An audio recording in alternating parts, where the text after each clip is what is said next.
السلام علیکم students, welcome to the online health and physical education class of second year. امید ہے کہ آپ سب لوگ خیریت سے ہوں گے۔ آج جو ہے ہم اپنا تھرڈ پورشن سٹارٹ کرنے جا رہے ہیں۔ یہ آپ کا تیسرا اور آخری پورشن ہے فزیکل ایجوکیشن کی بک میں۔ تو آج کا جو ٹاپک ہے ہمارا وہ ڈائجسٹو سسٹم کے بارے میں ہے۔ اس سے پہلے کہ میں آپ کو نظام انہضام کے بارے میں تفصیلاً پڑھانا شروع کروں، میں آپ کو آپ کی باڈی میں جتنے بھی سسٹمز ہیں ان کے بارے میں تھوڑا سا بتانا چاہوں گی کہ انسانی باڈی میں 11 سسٹمز جو ہیں وہ کام کرتے ہیں، وہ کون کون سے ہیں یہ میں آپ کو بتا دیتی ہوں۔ انسانی جسم جو ہے وہ کسی بھی حیاتیاتی عمل کے تکمیل تک پہنچنے میں مختلف اعضاء کے مل کر کام کرنے کو جو ہے وہ نظام کہا جاتا ہے۔ اب انسانی جسم میں جو ہے وہ مختلف جو نظام ہیں، جو 11 ہیں، میں ان کے بارے میں تھوڑا تھوڑا آپ کو جو ہے وہ ڈیٹیل سے بتاتی ہوں۔ سب سے پہلے جو ہماری باڈی میں سسٹم ہے وہ نظام استحکام۔ ہمارے جسم میں تقریباً 206 ہڈیاں ہوتی ہیں۔ ان کا کام جو ہے وہ اعضائے رئیسہ کی حفاظت کرنا ہوتا ہے۔ جسم کی شکل و صورت جو ہے اس کو ایک خاص شیپ دیتی ہیں۔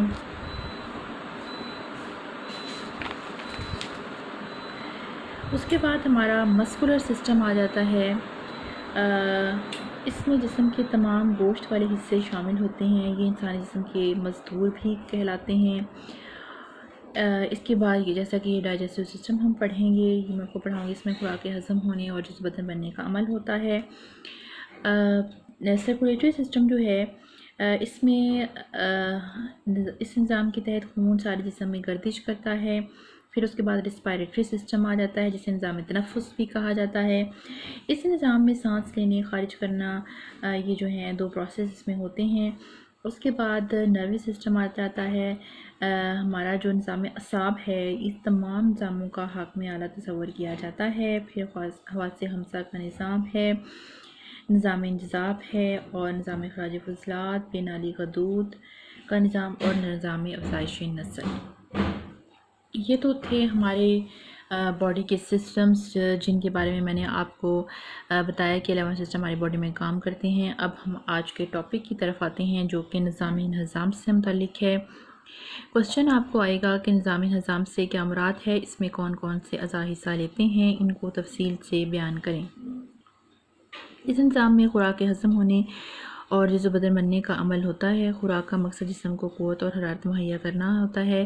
ٹھوس حالت میں خوراک یہ مقصد پورا نہیں کر سکتی، چونکہ خوراک تحلیل ہو کر خون میں جذب ہوتی ہے اور پھر جسم بدن بنتی ہے۔ خوراک کے اس طرح تحلیل ہونے کا عمل جو ہے اس کو نظام انہضام کہتے ہیں۔ اس نظام کی خرابی کی وجہ سے پورے جسم کے دیگر نظام بھی ٹھیک طریقے سے کام نہیں کر سکتے۔ اب میں آپ کو نظام انہضام میں جو پارٹس حصہ لے رہے ہیں وہ کون کون سے ہیں ان کے بارے میں بتاتی ہوں۔ اس میں منہ، دانت، حلق، خوراک کی نالی، معدہ، چھوٹی آنت، بڑی آنت، کانی آنت، سیدھی آنت، شکر، پتا، لبلبہ وغیرہ شامل ہیں۔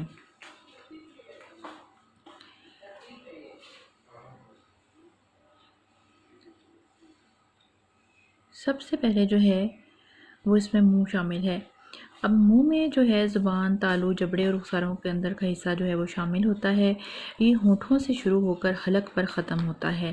منہ کے اندر کے غدود کے 4 جوڑے ہوتے ہیں، ایک جوڑا زبان کے نیچے، دوسرا جوڑا منہ کے استر میں، تیسرا کانوں کے نیچے اور جبڑے کے پیچھے والے حصے میں، چوتھا جوڑا جبڑے کے نیچے ہوتا ہے۔ یہ غدود جو ہیں وہ لاب دہن کے غدود کہلاتے ہیں، جس سے ایک خاص قسم کی رطوبت جو ہے وہ خارج ہوتی ہے جس کو سلیویا کہتے ہیں۔ ان غدودوں کی نالیاں منہ کے جوف میں کھلتی ہیں۔ کسی مزیدار چیز کو دیکھنے، سونگھنے یا خیال کرنے سے جو پانی منہ میں آتا ہے وہ انہی غدودوں کی وجہ سے آتا ہے۔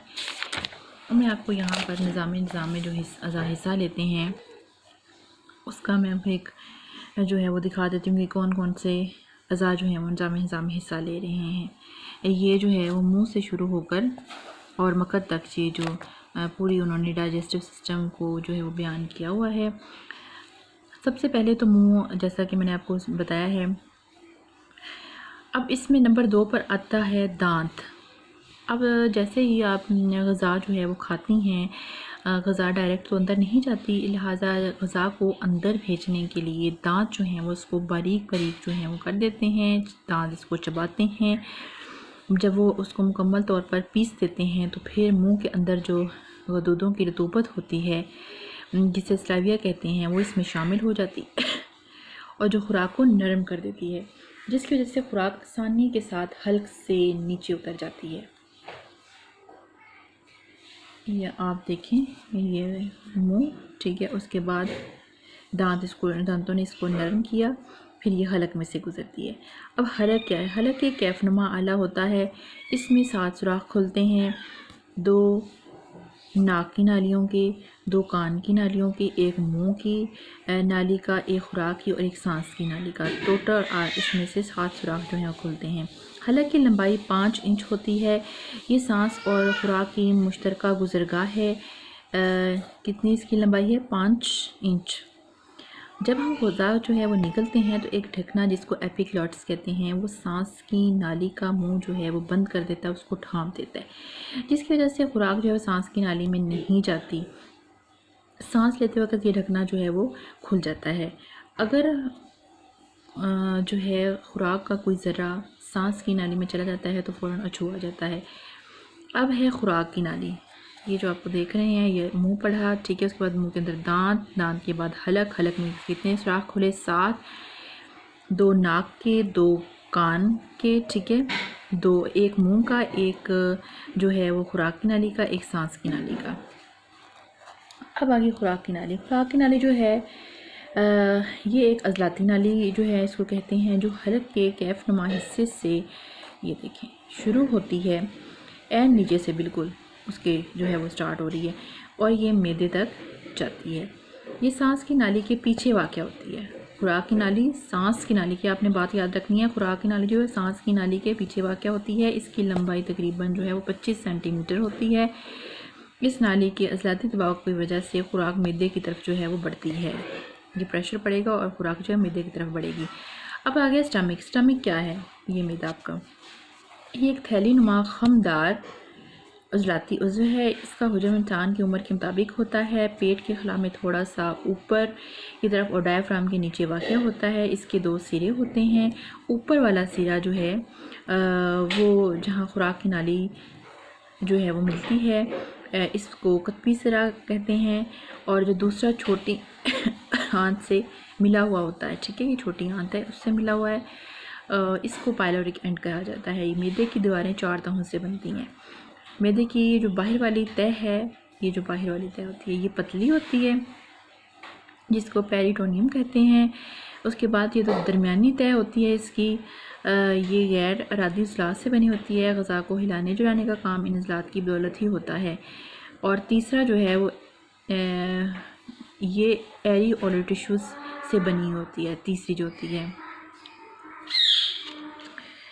اس کے بعد جو ہے چوتھی دیوار آ جاتی ہے، اندرونی تہہ جسے کہتے ہیں، تو اس کو میوکس میمبرنس بھی کہتے ہیں۔ اس میں بے شمار غدود ہوتے ہیں جس کو پیپٹک گلینڈز کہتے ہیں۔ جب غذا معدے میں پہنچتی ہے تو ان غدودوں سے ایک رطوبت خارج ہوتی ہے جس کو گیسٹرک جوس کہتے ہیں۔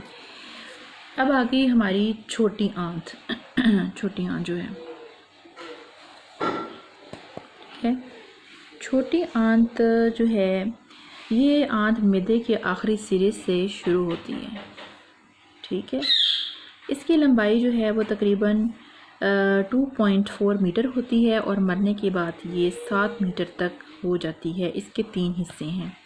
3 حصے ہیں کون کون سے؟ یہ دیکھیں، پہلا ڈیوڈینم ہے، ٹھیک ہے، اس کے بعد دوسرا حصہ ایلیم اور تیسرا حصہ جو ہے دوسرا حصہ جوجینم اور تیسرا حصہ ایلیم ہوتا ہے، ٹھیک ہے۔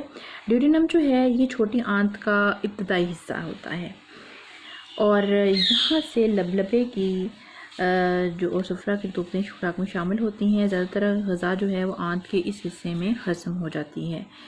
نمبر 2 پر ہمارے پاس جوجینم آتا ہے، چھوٹی آنت کا جو درمیانی حصہ ہوتا ہے، یہ جو ہے وہ جوجینم کہلاتا ہے۔ یہاں پر آنت جو ہے وہ کنڈلیوں کی شکل اختیار کر لیتی ہے۔ یہ آپ یہاں پر اس کو دیکھ سکتے ہیں کہ یہاں پر جو ہے وہ آنت نے کنڈلیوں کی شکل اختیار کی ہوئی ہے۔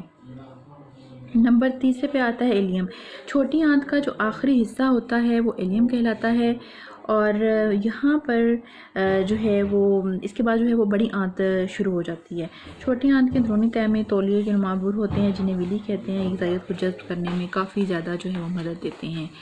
یہ تو تھا ہمارا آج کا ٹاپک نظام سے متعلق، جس میں آپ نے منہ، دانت، حلق، خوراکی نالی اور معدہ اور چھوٹی آنت کے بارے میں جو ہے وہ پڑھا ہے. یہ دیکھیں، منہ، دانت، حلق، خوراکی نالی، معدہ اور چھوٹی آنت، یہ آپ نے پڑھا ہے. کل ان شاء اللہ تعالیٰ اسی کے ہاف کویسچن جو کہ بڑی آنت، کانی آنت، سیدھی آنت، چکر، پتا، لبلبہ مشتمل ہوگا، کل ہم اس کو پڑھیں گے. تب تک کے لیے ٹیک کیئر. اللہ حافظ.